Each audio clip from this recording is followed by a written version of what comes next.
So I'm Rachel Andrew, if you weren't in the earlier panel. I've been working on the web since about '96. I've been running my own business on the web since 2001. So I started a company in 2001. I came out of dot-com companies, which is where I was working. Sort of at the time when all the dot-com companies were kind of melting down, I decided I was probably safer on my own. I started a business. And that was really just a web development consultancy. I was building websites for clients. And I did that for a good number of years until in 2009, my company, which by that point was myself and my husband, we launched what was really a side project, and that was a content management system called Perch. And ultimately, that side project became pretty much our entire business. We now don't write code for anybody else. I do a bit of consultancy and things and talk about CSS and so on. But really what we do is we're a software vendor. We develop and support Perch. And we had no investment for Perch. We've never taken any investment. We don't intend to. So we're entirely self-funded. Perch was self-funded out of the profits of our consultancy. And so that's really what I'm going to talk about today, is how you start building side projects that can grow into something bigger if you want them to. Now, it's hard to spend any time online without stumbling into people who want to give you business advice, and I'm going to give you some today. But the thing is, if you're starting with a side project, if you're self-funding something, a lot of that business advice just isn't useful because it's aimed at much bigger businesses. It's aimed at people who want to get investment money and so on. So you've kind of got to look amongst all the noise for things that apply. Because funded startups are about speed. If you're going to get investment money, then what those investors want is a return on that money. And so you need to work as hard and as fast as you possibly can to get to the point where you can give them some money back. Now, self-funded products are not like that, not at all. They are very much a slow burn. You work very slowly and steadily. They're very much a marathon, not a 5K. I know something about marathons. That's me after the London Marathon. I was actually running for the Prince's Trust, who helped me get my business started back in 2001. But marathons and marathon training is really hard work. And a lot of the time, you're just thinking, how am I going to carry on putting one foot in front of the other? And it has to be said that self-funded businesses can be very similar because you're all the time looking for how do we pay for this next thing that we want to do? How do we get enough funds to be able to do that without taking investment? The other thing with funded startups is they tend not to talk so much about boring things like cash flow and profit and loss because they're about passion and community and doing the right thing until a buyer comes along, and then that kind of changes. So advice that's relevant to the bootstrapper, to the self-funded business, tends to be a lot more measured and in fact tends to be a lot more like regular business. We make a thing, we sell it, we make some money, and we can invest that money back into our thing. So to get started, there are certain things, there are certain types of products that really lend themselves to doing by yourself and to doing in a self-funded way. And I talk to lots of people. I've done quite a bit of going around and talking about business and startups and things. And I'm talking to people all the time who have got loads of ideas. I think as developers, we have tons of ideas all the time. We see problems, we want to solve them. And they you kind of want someone to validate that. And over time, listening to the stories of other developers, I've spotted a few things which kind of seem to be good hallmarks of good ideas for side projects. And these are things that are for your own community. Things that you can ship quickly. Things that solve problems that people will actually pay to have solved. That don't need a lot of traction. And that have existing competition. So let's have a look at why these things are important. So as I said, as developers, we like to solve problems, and we spot problems everywhere. You sit in the doctor's waiting room, and their system is awful, and you think, oh, I could make that so much better, I could fix that for them. And a lot of people do this. They go out there and they fix things that they see, and then they try and sell them to the person they're fixing them for. And quite often they're just not interested. It's not a problem that they care about. They have a problem, but they're not bothered they've got that problem. It's just part of their workflow. So if you build for your own community, you know what the problems are, and you kind of know the problems that people, want to have solved and that actually are a real issue in their lives. It's not completely impossible to build for another market, and of course people do that all the time.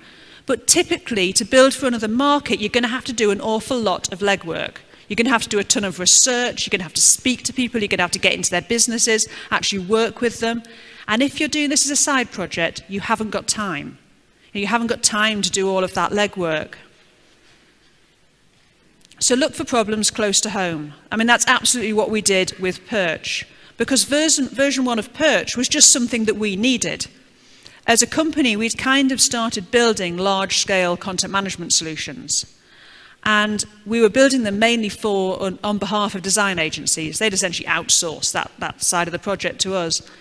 And then they'd come to us and say, well, we know you did that huge project and that was great, but we've also got these clients with these little tiny projects. Can you recommend us something? And we couldn't really find anything to recommend. So we built Perch so that we had something for that. So it was a problem that we knew existed and that we knew people were trying to solve because they were talking to us about it. And in fact, the worst thing that would have happened with Perch would have been that once we decided to make that a product and sell it as a standalone, if everybody had said, nah, not interested, we'd have still had it for our own business. We wouldn't have wasted a whole bunch of time. And I think that's quite important when you're doing something, particularly if it's a side project for your company and you're putting company time into working on it. Will it still be useful, even if it doesn't take off? The other thing is, if you're building for your community, then hopefully you've already got something of a track record in that community. Both Drew, my husband and business partner, and myself, we were Web Standards Projects members. We've been in this community, in the web community, for a very, very long time. So we didn't have to climb any hills to gain trust with potential customers. We didn't even have a demo of the product when we first launched, and people bought it, sight unseen, because they trusted what we said about it. So your trust in a community goes a long, long way to getting those first sales. Something else that's really important is being able to ship something quickly. Perch took 4 weekends of work to get to version 1. We were incredibly busy as a product company, as a services company at the time. We did not have time to down tools and build a product. We built it in the weekends. As I say, we're a couple. We're happy to spend our weekends writing code because that's like what we do. So we spent our weekends writing code. We made a product. We said, right, we're going to get this out the door and see if people like it. In fact, that tiny product, people liked it so much that we paid back everything we'd spent on it. We were essentially in profit within the first 24 hours of putting it on sale, which was a shock. But was very nice because we hadn't spent a lot in terms of our time. We'd had some fixed costs, but we'd been able to just get something out the door. And I think most people are familiar with this lean startup term of minimum viable product. And that's taking your actual product and trimming it down to its core and test the market with it. Now the thing is, to do that, you need to have a product that can be trimmed down to a small core. If you've got a massive idea, it's going to be very, very hard to do as a side project because you're just going to have to put so much development time into it. If you can take something which has a very small sort of core theme to it, a core idea, or perhaps just one feature of a bigger feature set, and can build that and get it out there, it gives you an idea if people are actually interested in the thing you're going to try and sell them. If you can only think of this as a great big thing, you probably need a team, and you probably are going to need investment to build it because developers are going to be the most expensive part of that.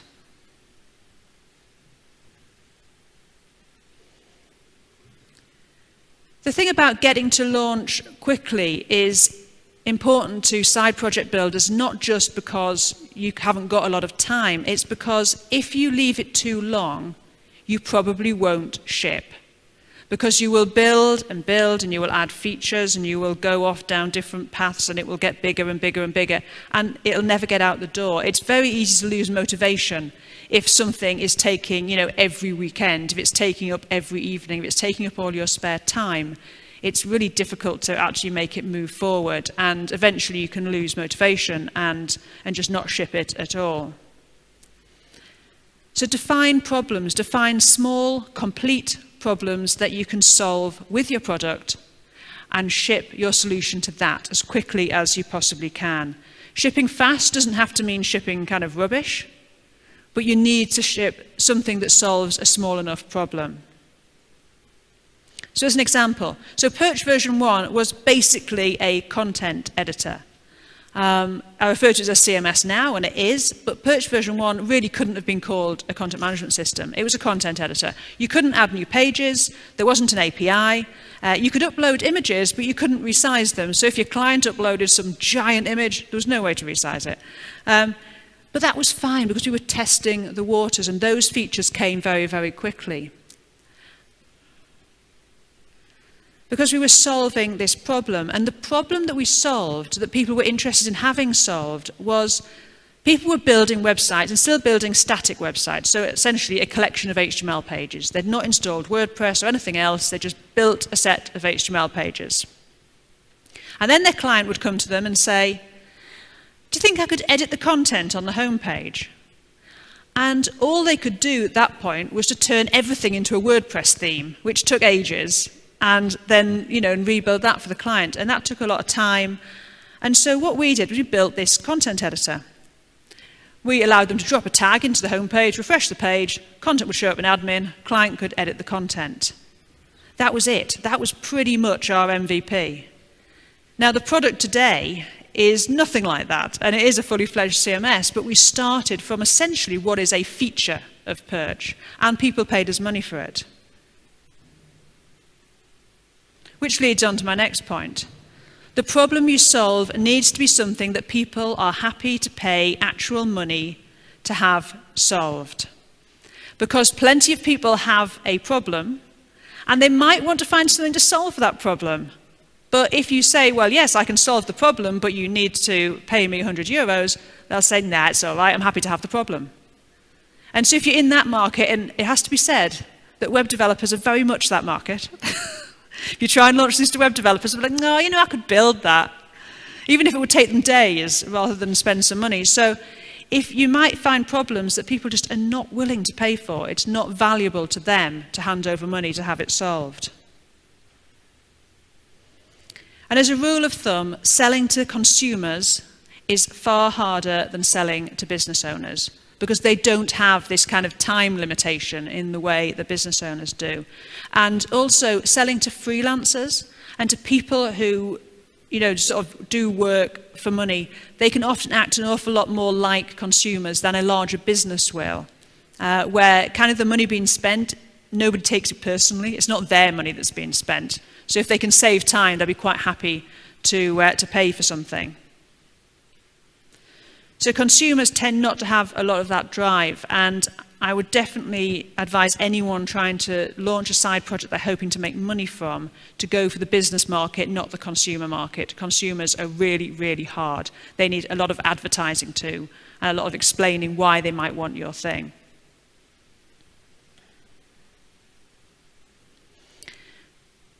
As I've mentioned, even for business owners, you can often find that people are very, very happy with their poor workflow. And that's where your knowledge of your community comes in helpful. You can find out whether people grumble about something, yet ignore masses of possible solutions to it, so they're just quite happy to complain about it, or whether people are actually trying out existing paid-for solutions and finding things in them they don't like. This quote on the screen is from an episode of a podcast called Bootstrapped with Kids. And the two hosts spent a lot of time building a product and then realized, after doing all this work, that actually the people who they were selling it to were very happy with their collection of dodgy Excel spreadsheets. And actually that was part of their workflow to use the Excel spreadsheets, and they were happy with the Excel spreadsheets. So even though the solution they'd come up with would save them time, nobody cared, because they were just doing that thing, that was their job.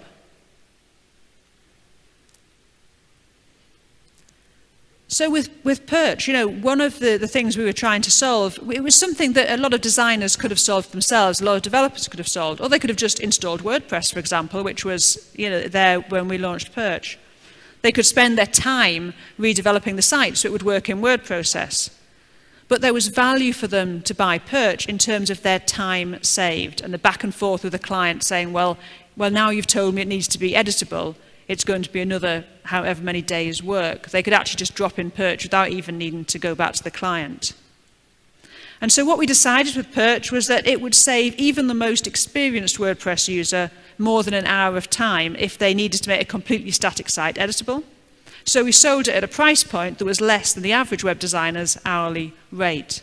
So people could look at that figure and think, that's going to save me some time, and they'd be happy to pay for it.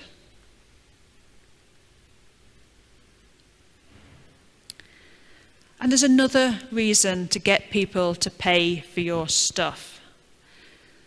The feedback that you get from someone who has paid for a product is completely different to the feedback you get from people who use your stuff for free. Every time. And I have lots of things that I give away for free. And I have things that I sell, all kinds of things, from learning materials to our product Perch.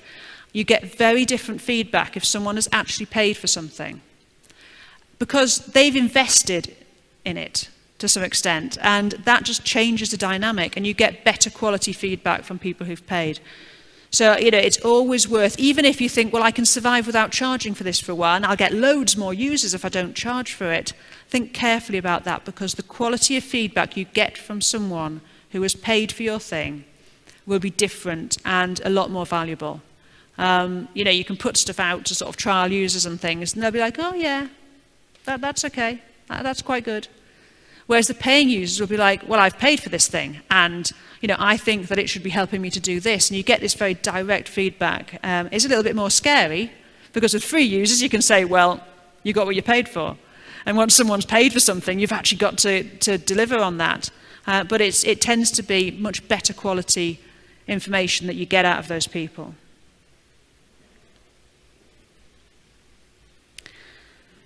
So another thing to look for self-funded products and things with a small budget is look for things that don't need a lot of users in order to become useful.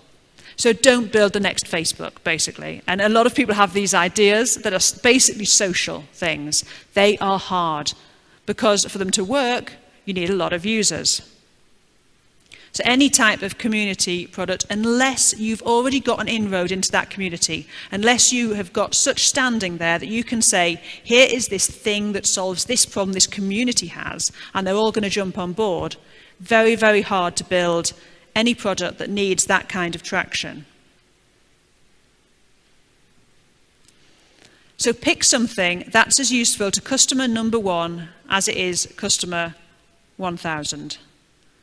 And what I mean by that is, if you've got these community products, they only become interesting when there's like your friends are all on it, so you can talk to them and things, and do things, interact with them. If you've got that sort of product, very, very hard. Go for something that's useful to each individual customer as they buy it, because even if you've got 5 customers, they might all be really, really happy. They'll be going out and telling other people about it.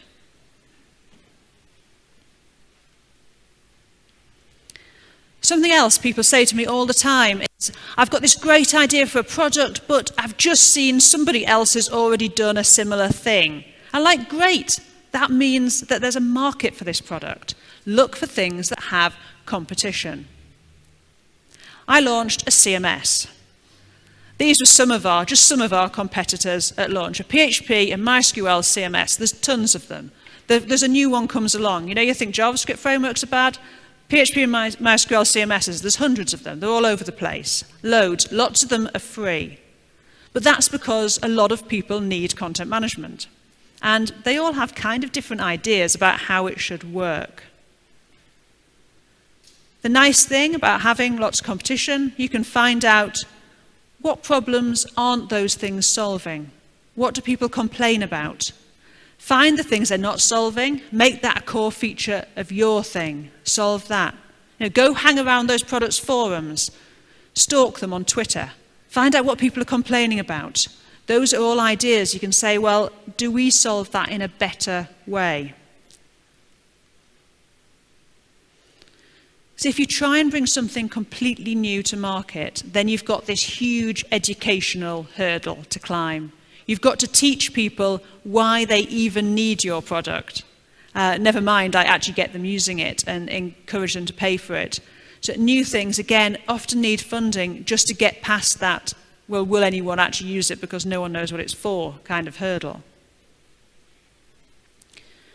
So those are some of the things that I think are important in terms of choosing an idea or filtering ideas. And I find with developers, they tend to have more ideas than they know what to do with. It's filtering the ones that are going to make some sense is important. And those are some of the ways, some of the things that I think are markers of stuff that I've seen succeed.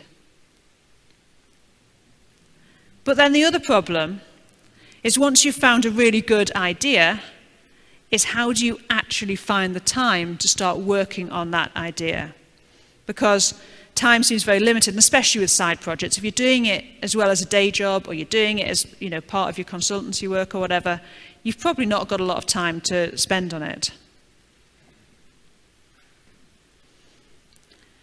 And I don't have sort of silver bullets how to become super productive. I'm a reasonably productive person. I've got my own tricks. I've got the things that work for me. And I'm going to share those, but what I would say with productivity is you kind of have to try different techniques and see what clicks in your own head, because different people are motivated very much by different things. But what I would say is that we all find time for things that we believe are important. And I think finding time often relies on having goals that are important and meaningful to you. Something that's valuable enough to make a priority. And if you've got this idea for a project and it never ever seems to break ground, it never really gets anywhere, you have to start to wonder, is it really that I don't have time? Or just that this isn't that important to me and I'm not able to prioritize it? Something I found really important, because I work with a web stack, so there's kind of stuff I have to have ready to go if I want to work on a project. If you get yourself set up so you can very quickly jump into the project and jump back out again, then you can often save yourself ages. If you manage to get all of your environment set up, you come home, you say, right, I've got 2 hours tonight to work on this. If you can jump straight in, you've got all your tools set up, you know exactly what you're going to do, you'll be able to make those 2 really good hours, rather than 2 hours spent faffing around with your virtual machine, or poking around wondering whether to download this framework or that one.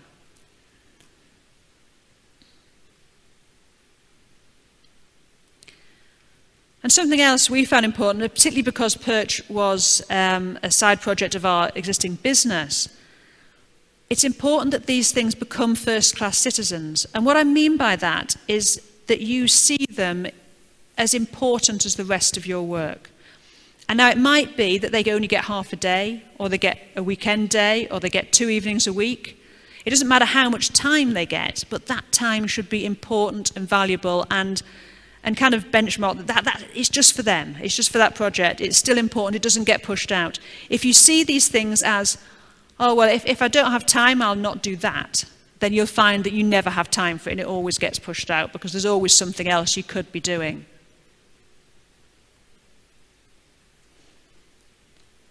And one way to really sort of help this work is set aside time each week, if possible, to work on the project. So say, right, it's Monday and Tuesday evenings, that's when I do it, or it's Saturday morning, whatever works for you. If you can schedule a regular slot, that works well. And then plan in advance the tasks that you're going to tackle during that slot. So you know when you sit down, I'm doing this. And you do as much of it as you possibly can during the time you've got. Because that means you don't get into this kind of sitting down to work on your thing, faffing around with your thing, and just sort of doing a bit of research. I don't know about anybody else, but I can spend hours doing some research and kind of feeling like I'm moving things forward, but I'm not moving things forward, I'm just poking around the internet, really.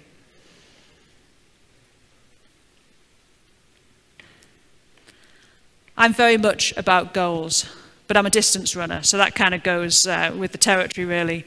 If you're going to run the distances I run, it's best to have some sort of goal, otherwise you go mad en route. But I'm very much a goal-oriented person in my business as well. And I think that goals with deadlines really help to avoid procrastination, because you think, I need to have this finished by this date. And that can really help, even though it's internal goals. You don't have to announce them to anyone, although that can be helpful. Certainly for some personality types, having some peer pressure helps.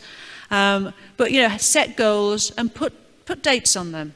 You're working towards something then. It's not an endless thing stretching off into the future.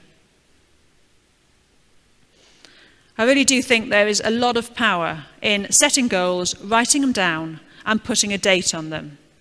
Because so many people spend their lives musing about a book they want to write, a product they want to ship, and never doing it until they draw a line in the sand and say, then, that's when it's going to get out, that's when I'm going to launch my thing.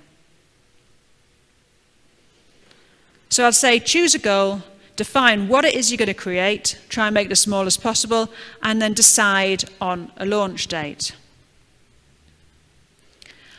And once you've got a goal with a date, you can plan your time, working your way back from that end date to the day.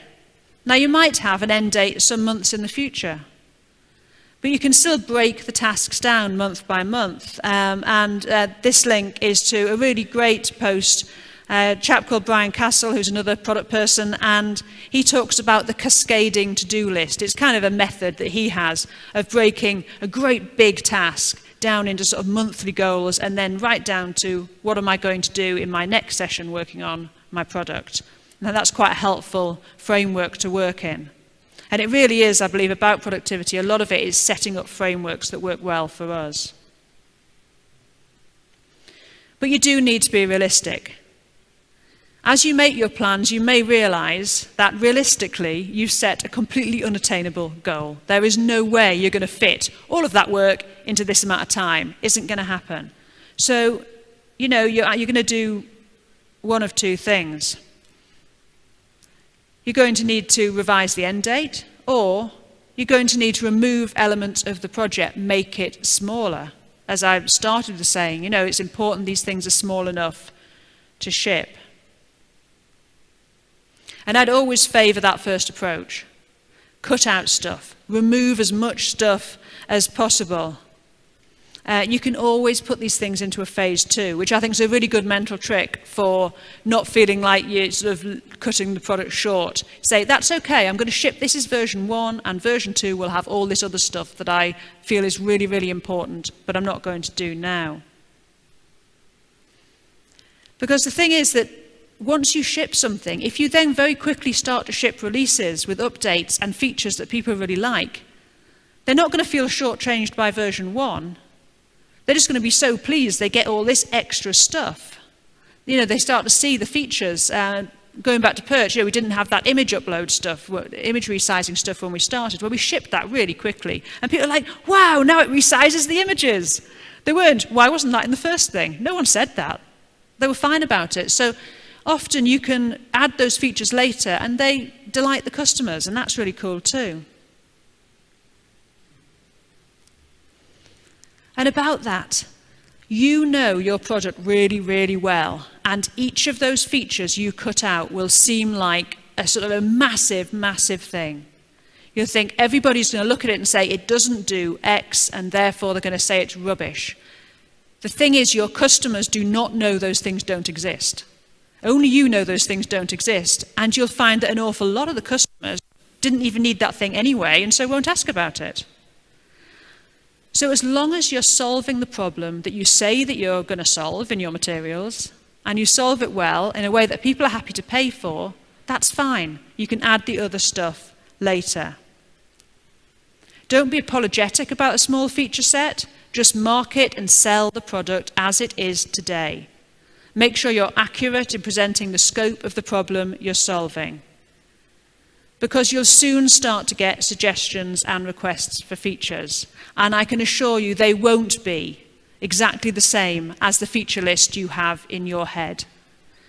Once we launched Perch and got it out there and we had all these customers quite quickly, and they started to make lots of feature requests. There was no outcry from anyone who felt shortchanged. They were just excited and they had ideas.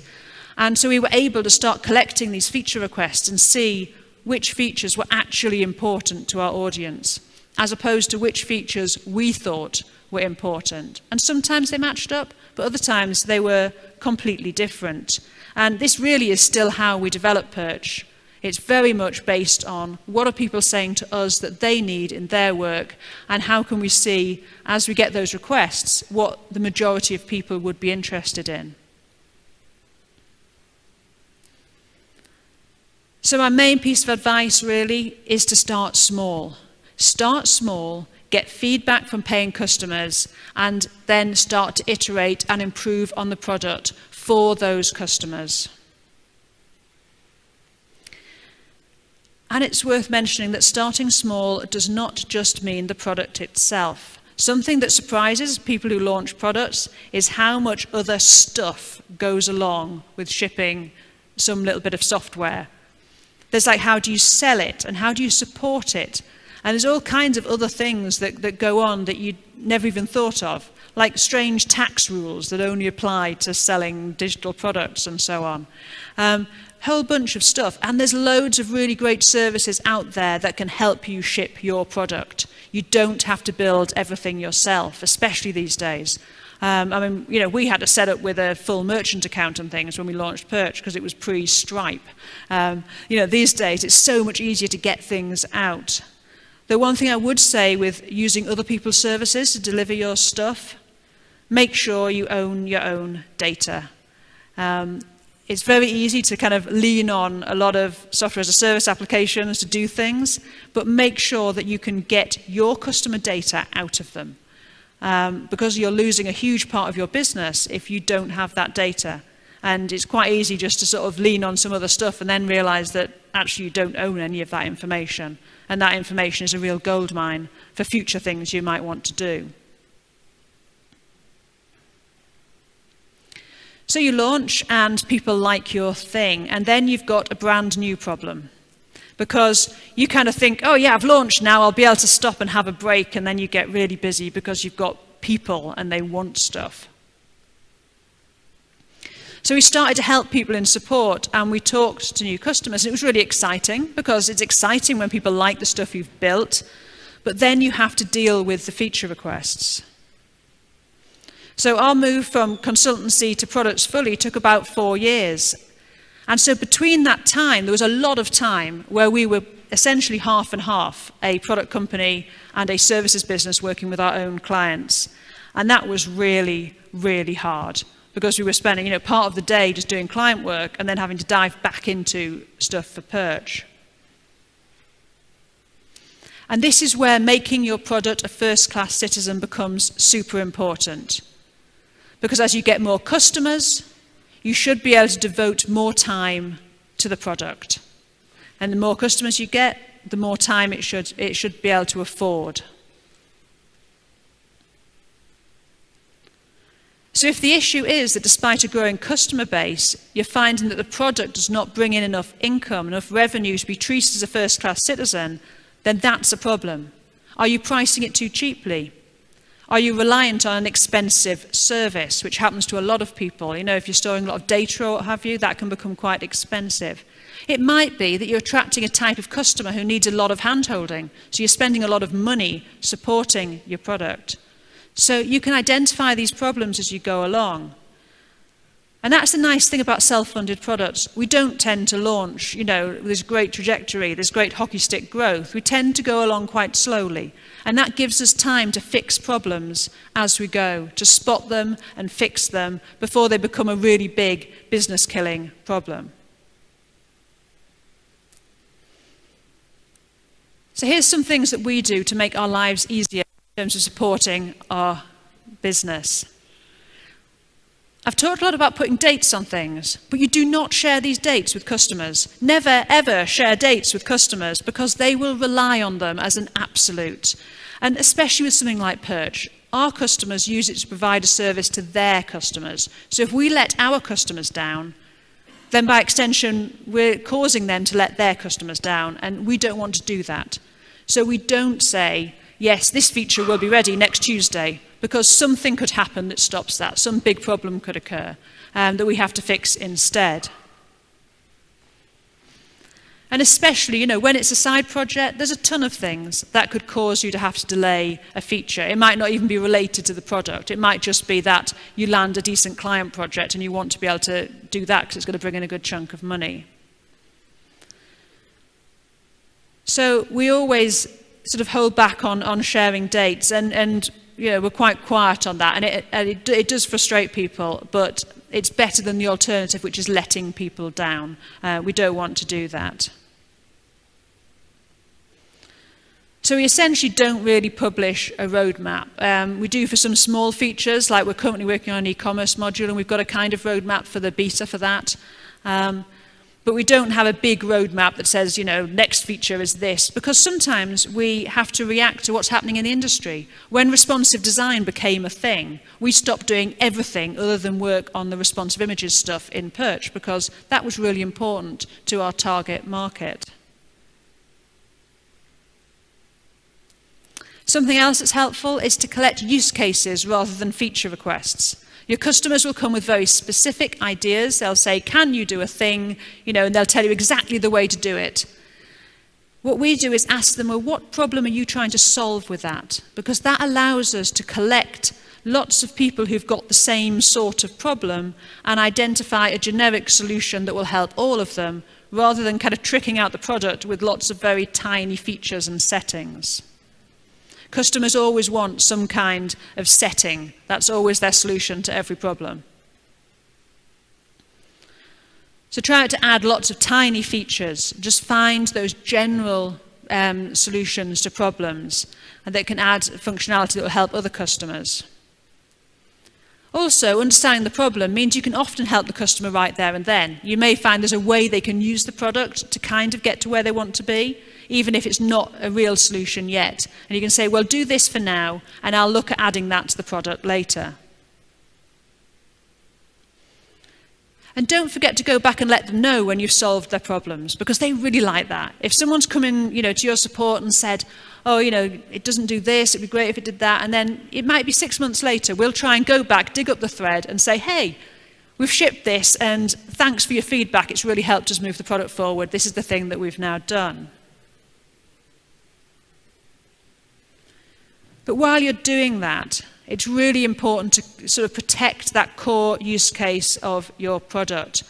With Perch, the lightweight nature of the product was and still is a big selling point. So we don't want to kind of fill it up with lots of features and turn it into, Drupal. It's not trying to be that. It's trying to be something else. So make sure that you're protecting that core of the product, protecting that small thing. Don't just add things because they make good demo. Very, very tempting. There's lots of things we look at and think, oh, people would love that if we did that, but it wouldn't actually be useful to anybody. It's very easy to add things just because it would kind of be a bit of a show-off thing. Be careful of that. And I think this is where we have a benefit as side project people. We're a tiny company. There's essentially still 2 of us. And so the product is very tightly owned and controlled. And we're very happy to say no to things. And I think all products really benefit from having that gatekeeper who is happy to say no. Something else that is helpful is to make frequent small releases. Work iteratively. Don't store everything up and then throw it all out there, because you will cause support mayhem. If you do small releases, there are fewer things that break, and people come back, in small amounts to talk to you. So we always try and operate with these incremental improvements. In fact, so much so that we've been thinking a bit about versioning. I'm not going to go majorly into this because I haven't got enough time, but this idea of semantic versioning, which we've done for Perch for a long time, this major, minor, patch, it kind of leads to this problem where you bump everything into the major or perhaps the minor version because you're frightened to put things out in patch releases.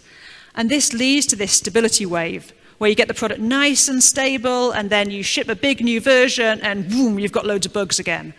And that isn't great, especially with something that you ship out to customers, and especially in our case, that you ship to customers who host their websites on all of the world's worst PHP web hosting. Most of our problems are entirely untestable because they only happen on like some crazy configuration of PHP on some web hosting that costs 99 cents a month. So it's really, really difficult. If we end up with these big feature releases, we hit a lot of problems. So we're kind of moving to this idea of progressive versioning, and my business partner has written up a bit about his thoughts around that on this blog post. So while you're doing all this stuff, I'm running out of time here. While you're doing, I started a bit late. While you're doing all this stuff, don't be led by a noisy minority. When you're listening to your customers, make sure that the problems you're solving are those that are representative of across the board your customers, rather than just the noisy few who come in to support a lot. Seek out the opinions of the ones who you never hear from, because the happy majority are often silent. Now, I've got some slides about marketing, which I'm going to fly through very quickly. All of these will be online later.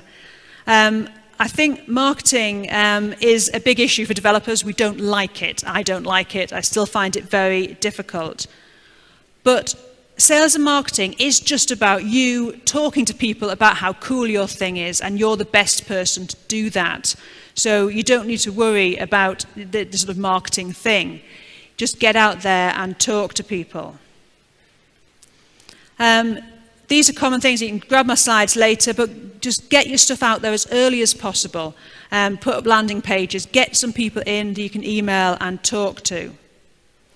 If you're launching your own community, your reach will give you your first customers. So talk to them and build from there. You can do content marketing, write about what you're doing, tell people early. When you're just building the product, talk to people about it. Write blog posts, get them out there on Twitter, ask for people's feedback. People will be interested in what you're building. We've found that sponsoring conferences has been a really good way to do it. You can sponsor a conference, you can get there, you can sit at a table, you can chat to people. You can often do that quite inexpensively with small conferences and meetups.